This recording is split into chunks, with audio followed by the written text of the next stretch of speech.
Əziz qardaşlar, dəyərli izləyicilər. Bu günlərim oktyabr ayının 8-i. Bax gördüyünüz, bax bu bozkərə, qonakərə eşəklər çıxıb satdığa hamısı birinci, ikinci qarına. Əksəriyyət də qızıl yelin.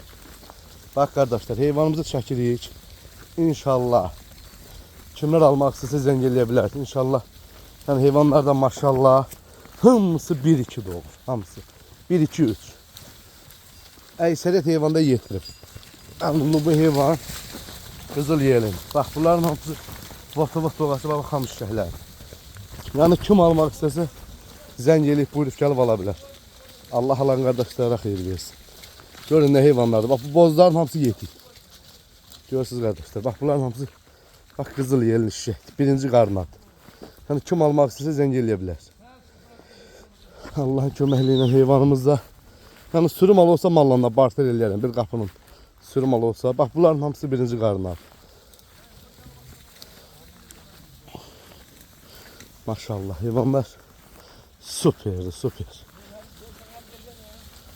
Bunlara bakın kardeşler. Hamısı 1-2 bax bunlar. Əysərət də yetişelim.